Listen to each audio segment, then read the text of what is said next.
ఈరోజు వాళ్ళందరూ దేవుడి ప్రసాదం గురించి మాట్లాడుతున్నారు, మన పైన ఆరోపణలు చేస్తున్నారు. ఇక్కడున్న కార్యకర్తలు అందరికీ ఒక విషయం చెప్పాలనుకున్నా. నేను టీటీడీ లడ్డు విషయంలో రాజకీయం చేయదలుచుకోవాలి, కానీ మీ ముందల వాస్తవాలు పెట్టాలనుకుంటున్నా. 2019 వరకు నెయ్యి ఎప్పుడు తీసుకున్న లడ్డు కోసం అద్భుతమైన టెస్టింగ్ చేసేవాళ్ళం, ఒక పద్ధతి ప్రకారం వెళ్ళేవాళ్ళం. కర్ణాటకలో ఉంది KMF అని, Karnataka milk federation cooperative dairy. వాళ్ళ దగ్గర నుంచే మనం ఎక్కువ శాతం నెయ్యి కొనేవారం.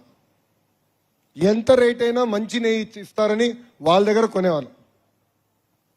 వీళ్ళు అధికారంలోకి వచ్చారు 2019లో. వచ్చి అన్ని మార్చేశారు, టెండర్ షరతులు మార్చేశారు. ఏకంగా చిన్న కంపెనీలకు ఇచ్చేదానికి వాళ్ళు టెండర్లు చేశారు.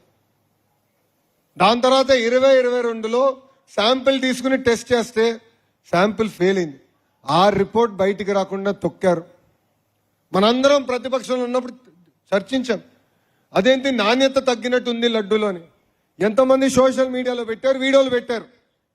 అందుకే మనం ప్రభుత్వ అధికారంలోకి వచ్చిన వెంటనే గౌరవ ముఖ్యమంత్రి చంద్రబాబు నాయుడు గారు టీటీడీకి ఇమీడియట్ గా నెయ్యిలో ఏదో తేడా ఉన్నట్టుంది, శాంపిల్స్ తీసుకోండి, పంపించి టెస్ట్ చేయించండి అని చెప్పారు. టీటీడీ అధికారులు శాంపిల్ తీసుకుని కేంద్ర ప్రభుత్వం ఏర్పాటు చేసిన కోఆపరేటివ్ NDDB కాఫ్కి శాంపిల్స్ పంపించారు. దాంట్లో చాలా స్పష్టంగా యానిమల్ ఫ్యాట్ ఉంది, వెజిటేబుల్ ఆయిల్ ఉందని చెప్తాం జరిగింది.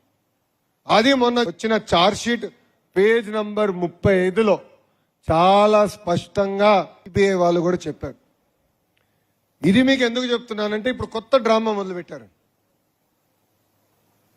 టీటీడీ లడ్డును కూడా వదిలిపెట్టట్లేదు, దేవుడి లడ్డు పైన డ్రామా మొదలు పెట్టారు.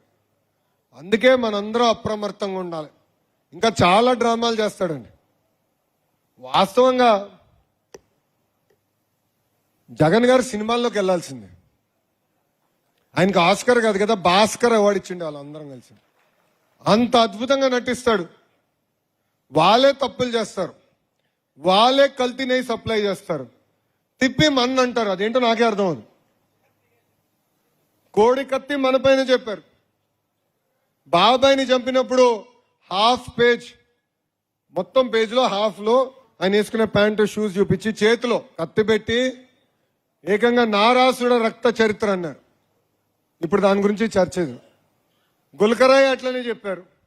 ఈరోజు లడ్డు విషయంలో కూడా మన పైన నెపం వేస్తున్నారు. అందుకే నేను మిమ్మల్ని అందరినీ కోరేది, మనం అప్రమత్తంగా ఉండాలి. మన చేస్తున్న సంక్షేమ అభివృద్ధి కార్యక్రమాలతో పాటు మనందరం రాజకీయాల్లో ఉన్నాం, ప్రజల్లో చైతన్యం తీసుకురావాలి, ప్రజల దగ్గరికి వెళ్ళాలి, ప్రజలకి వాస్తవాలు చెప్పాలని ఈ సభాముఖం మిమ్మల్ని అందరినీ నేను కోరటం జరుగుతుంది.